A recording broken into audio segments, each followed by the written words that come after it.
বৰষুণত ভিজি খোজ কঢ়াটো ভাল। টপটপীয়াকৈ তিতি বুৰি নোযোৱালৈকে বৰষুণৰ সৈতে মিতিৰালি কৰা ভাল।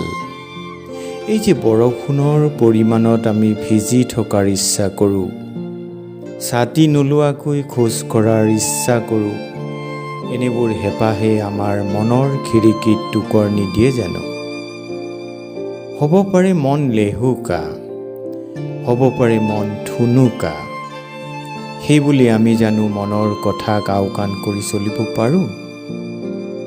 প্ৰশ্নটো হয়তো একেবাৰে চিধা, কিন্তু ইয়াৰ ভাৱ ৰাখি টুকুৰা টুকুৰকৈ কাগজ ফালি সেইবোৰ জৰা লগাই কলাজ তৈয়াৰ কৰাৰ দৰে জানো নহয়? হয়, মই ইয়াকেই বুজি আহিছোঁ আয়ে মোক কলাৰ পৰা নমাই থোৱা দিনৰে পৰা। তেতিয়াৰ দিনবোৰ মোৰ গাঁও কণিমাৰাৰ সহজ সৰল দিন আছিল। দুখবোৰ লুকুৱাই থবলৈ সহজ আছিল। ঠিক গাৰ কাষেৰে পাৰ হৈ যোৱা ৰেলগাড়ীৰ শব্দত নুশুনা হোৱা হাঁহিৰ দৰে। ভোকৰ কথা, আহুধানৰ বতৰত পিতাৰ কলাফুলত উঠা জোকবোৰৰ দৰে একেবাৰে লেকেটাকৈ লাগি ধৰে।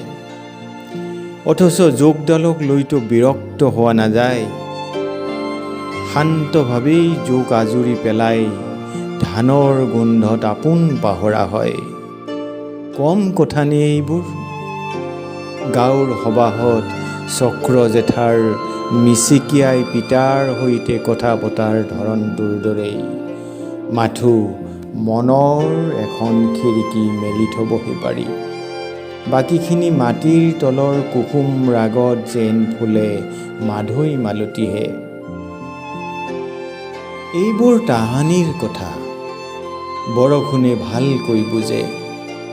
সেইবাবেই বৰষুণ মোৰ হেলেকু নিচাৰ আদিপাঠ, মাছৰ উজান উঠা দৃশ্যাৱলীৰ সুহুৰি সতেজ নীৰৱতা।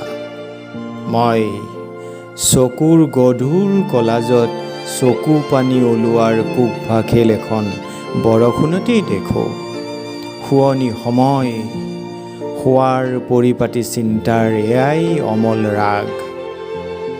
বৰষুণ বৰষুণেই, ঠিক কাগজ এখিলাৰ তলৰ মাছৰ খলকনিহেন। মই মাছৰ খলকনি শুনো, বৰষুণত নামি অহা এজাক সৰল বৰষুণ, সৰল বৰষুণ।